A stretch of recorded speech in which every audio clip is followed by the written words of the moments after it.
В одном из выставочных хранилищ Пенсильванского университета хранится, казалось бы, ничем не примечательный фрагмент глиняной таблички с клинописью. На вид это был обычный хозяйственный документ. Строки знаков о зерне, скоте или податях. Но одна деталь долгое время оставалась незамеченной. В одном из рядов стоял символ, не вписывавшийся ни в шумерскую, ни в аккадскую систему. Исследователи считали его случайной царапиной или ошибкой писца и продолжали работу дальше. Однако в 21 веке, благодаря мощным инструментам искусственного интеллекта и обширному проекту по цифровой реконструкции клинописных текстов, этот фрагмент оказался в центре радикального переосмысления происхождения человеческих обществ и их технической культуры. В этой статье мы подробно рассмотрим, как возник проект «Электронный Вавилон», каким образом нейросеть реконструировала текст и что из этого последовало. От пересмотра интерпретации шумерских мифов до гипотез о технологическом происхождении социальных и биологических неравенств. В 2025 году международная команда ученых запустила амбициозный проект – оцифровать и загрузить в нейронную сеть трехмерные сканы десятков тысяч фрагментов клинописных табличек из музеев по всему миру. Цель была практичной и ясной – автоматизировать каталогизацию и сопоставление фрагментов, облегчить реконструкцию поврежденных текстов и ускорить лингвистический анализ. Но проект оказался гораздо более глубоким. Обучая модель не просто распознавать знаки, ученые прививали ей представление о лингвистическом контексте, грамматических связях, вариативности письма и эволюции лексики. Модель училась понимать клинопись в широком смысле. Один и тот же знак мог означать слог, слово или грамматический определитель. Одни и те же сочетания использовались по-разному в разных диалектах. Повреждения табличек и локальные стилистические особенности писцов создавали огромный разнобой. Нейросеть анализировала миллионы сопоставлений, выявляла закономерности, предсказывала недостающие звенья на основе контекста и виртуально склеивала обломки, находя совпадения между коллекциями в разных музеях. Именно этот алгоритм наткнулся на странный фрагмент из архива Пенсильвании. Аномальный символ, долго считавшийся помехой, оказался ключом к смыслу целого предложения. Когда нейросеть реконструировала фрагмент, учитывая миллионы контекстуальных связей, она выдала не типовую хозяйственную запись, а предложение, по сути говорящее о прототипах. Это слово, как и сама идея производственного прототипирования, не должно было существовать в лексиконе древней Месопотамии, по крайней мере в привычном нам понимании. Алгоритм предположил, что аномальный символ выполнял грамматическую функцию и, сочетаясь с соседними знаками, образовал конструкцию, которую можно было перевести как нечто похожее на описание версий, испытуемых экземпляров или моделей. Фраза «реконструированная ИИ» поднимала вопросы, которые еще недавно считались научной фантастикой. Если текст действительно описывает прототипы, то что именно имелось в виду этим словом? Не были ли древние мифы о сотворении людей поэтической оболочкой для технических отчетов о некоем производственном процессе? Таким образом, простой фрагмент, проигнорированный десятилетиями, стал отправной точкой для пересмотра множества шумерских текстов. Чтобы понять масштаб открытия, важно вспомнить, насколько сложна клинопись. Это не алфавит в современном понимании, а гибридная знаковая система, где идентичный знак может служить как слоговым, так и идеографическим значением. Разные регионы эпохи использовали разные варианты, а повреждения табличек зачастую делали текст фрагментарным. Традиционные расшифровщики полагались на сопоставление знакомых слов и устойчивых фраз, но такие подходы иногда упускали уникальные грамматические маркеры и региональные архаизмы. Именно здесь вмешался ИИ. Он нашел повторяющиеся паттерны, стили и грамматики, невидимые человеческому глазу в разрозненных и поврежденных текстах. Модель предсказывала недостающие сегменты и устанавливала связи между табличками из разрозненных коллекций, создавая новые, непротиворечивые варианты чтения. Одна из самых поразительных находок ИИ – обнаружение системной структуры в тексте разрозненных мифов о сотворении человека. Там, где классическая наука читала поэтические образы и богословские метафоры, модель находила последовательности, напоминающие технологические описания, этапы, классификации, тестирования, списки материалов и термины явно технического характера. В переработанном ключе шумерские мифы выглядят как отчеты о многоуровневом производственном процессе. Существа, которых мы привыкли называть богами, аннунаки, предстали как проектировщики и операторы, запускающие линии по созданию людей. В текстах просматривались циклы производства, отбраковки неудачных моделей и реинжиниринга, описания, которые больше походили на лабораторные протоколы, чем на творческие легенды ИИ, выявил терминологию, которая в предыдущих переводах носила эпический или поэтический оттенок, но теперь обрела технические функции. Так обозначения вроде «лулу амелу», «сагига», «жизнь, несущая функцию» выглядят как производственные ярлыки. Классификация разработанных моделей с конкретным назначением, алгоритм построил схему, в которой разные модели людей созданы для различных задач и регионов. Черноголовые – сагигга. В тексте ассоциировались с сельским хозяйством, строительными работами и служением в городах. Другая группа, условно названа «глиной без голоса», упоминалась в контексте подземных работ и шахт. Сложный физический труд без намека на речевые или интеллектуальные функции. Были и модели, предназначенные для ритуального сервиса, администрирования или управленческих функций. Такая систематизация указывала на специализированное создание рабочих биологических организмов, переработанных под конкретные потребности. Если эта интерпретация верна, мы получаем не просто миф о создании человека, а документально оформленный проект разделения труда и биотехнологического конструирования. Разбор текстов выявил и драму межбожественных отношений, трактуемую теперь не как театр человеческих эмоций, а как спор внутри исследовательской программы.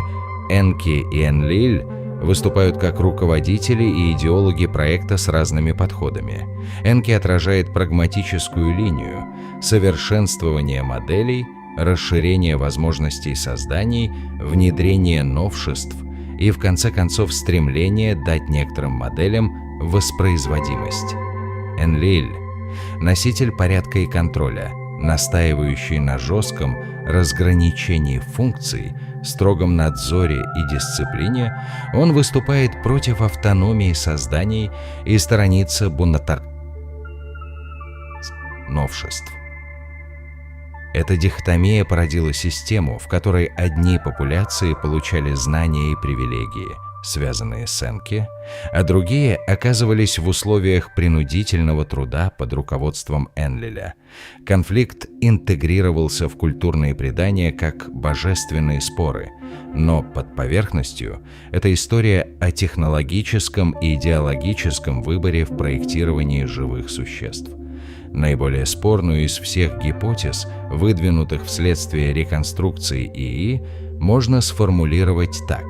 Шумерские тексты описывают проект генетической биологической инженерии с этапами тестирования, контролируемым воспроизводством и классами моделей с разными свойствами. Первые модели могли быть стерильными и недолговечными. Затем Энки вводит модель АДАПУ в гипотетической реконструкции, наделенную способностью к самовоспроизводству и повышенному интеллекту, ставшую прародителем элиты. Если трактовка верна, то часть тех легенд, которые мы привыкли читать как метафоры творения, на самом деле являются описанием экспериментального процесса, в котором человечество – результат испытаний и оптимизаций. Такая перспектива радикально меняет представление о происхождении социальных и биологических иерархий.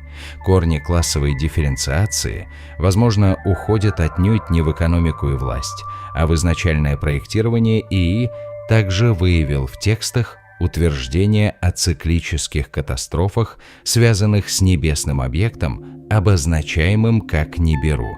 В реконструкции Нибиру не просто мифологическая планета, а объект с периодичностью появления, примерно 3600 лет, оказывающий катастрофическое воздействие на Землю. Землетрясения, извержения, цунами, то есть те явления, которые в текстах описываются как гнев богов.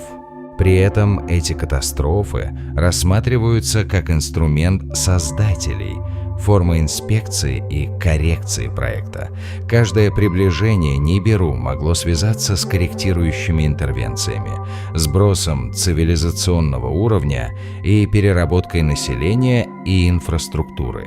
Такая цикличность позволяет взглянуть на историю как на серию поправок в масштабной программе управления планетарной биосистемой. Реконструкция также показала, что технологии в древней Месопотамии выступали не просто как средство производства и войны, но как механизм политического контроля. Способность к металлургии, изготовлению специализированного оружия, методам передачи информации – все это концентрировалось в руках узкой элиты, создателей и их сыновей, которые использовали технологические преимущества для доминирования. Термины и описания оружия и летательных аппаратов в некоторых табличках, интерпретированные ИИ в техническом ключе, намекают на уровень знаний, который далеко превосходит общепринятые представления о древности технологий. Таким образом, знания и технология создавали институциональные барьеры. Доступ к определенным знаниям означал власть. Доступ к инструментам – контроль над рабочей силой. Простейшей аналогией могла бы служить современная система, в которой доступ к ключевым ресурсам и информации определяет социальную и политическую иерархию. Важно подчеркнуть, выводы, основанные на работе нейросети, это не окончательная истина, а мощный инструмент гипотез и новых вопросов. Клинописные тексты требуют осторожности в интерпретации. Слова и метафоры, отрывки ритуалов и поэм легко трансформируются под частичные реконструкции. Искусственный интеллект способен выявить новые связи, но он также не застрахован от ошибочных обобщений, особенно при работе с фрагментарной информацией и культурными метафорами. Следует учесть несколько ключевых моментов. 1. Нейросеть опирается на обучающую выборку, и ее выводы зависят от набора данных и предположений индукций, заложенных в модели. 2. Лингвистические категории древности не всегда соответствуют современным понятиям. Слово, реконструированное как прототип, могло иметь иную ситуативную семантику. 3. Исторический контекст и ритуальная поэзия могли использовать технические образы метафорически. То, что выглядит как технологический отчет, может скрывать мифологический слог. Тем не менее, неожиданное совпадение множества признаков Классификации, повторяемые схемы, технические описания требовало дальнейшего изучения и междисциплинарной проверки. Если реконструкция частично верна, ее воздействие далеко выходит за рамки академической истории. Переосмысление происхождения социальных и биологических неравенств. Возможно, различия между группами людей имели искусственное происхождение, заложенное в самом начале проектирования. Новые вопросы по поводу происхождения технологий и их сакрального статуса в древних обществах. Знание как средство контроля. Этические дилеммы современной науки. Если в прошлом существовали проекты биологического конструирования людей, как нам интерпретировать современные достижения в генной инженерии и искусственном интеллекте? История может насторожить, напомнить о рисках создания порабочих моделей и о необходимости морального контроля. Политические последствия. Археологические находки, если интерпретированы как свидетельство технологий и планирования, могут повлиять на национальные идентичности и нарративы происхождения. Мы стоим на пороге новой волны исследований. Нейросеть открыла путь, но не дала окончательных ответов. Для подтверждения или опровержения гипотез необходимы расширенная проверка реконструкций, сравнение с непрерывными текстами, параллели с археологическими данными, анализ слоев находок. 2. Междисциплинарные команды. Лингвисты, археологи, генетики, специалисты по древним технологиям и философы науки должны совместно оценить данные. 3. Повторение экспериментов ИИ с разными наборами данных и моделями, а также публикация кодов и методик для верификации. 4. Этическая дискуссия о том, как интерпретации могут влиять на общество, и разработка норм для коммуникации таких открытий. История с забытым фрагментом глины – это не только археологическая сенсация. Это напоминание о силе новых инструментов и о том, как быстро они могут изменить наше представление о прошлом. Искусственный интеллект тут выступил не просто как ускоритель рутинной работы, а как машина, способная предложить качественно новую интерпретацию культурного слоя. Но вместе с открытиями приходит ответственность.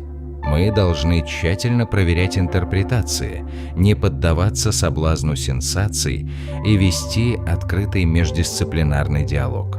Если результаты подтверждаются, то перед нами не просто новый эпизод в истории шумерской культуры, а целая перспектива, идея о том, что человечество могло быть создано и поучаствовать в проектах, где технологии, биология и власть переплетены с древнейшим прошлым.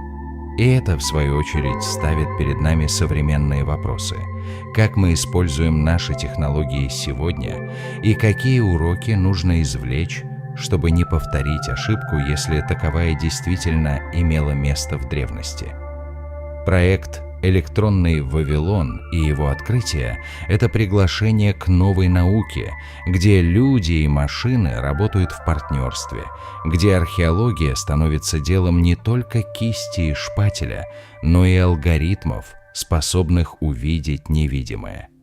И пусть каждое новое открытие будет встречаться с осторожностью, скепсисом и тщательной проверкой, только так мы сможем отличить фантазию от факта и извлечь из прошлого подлинные уроки для будущего.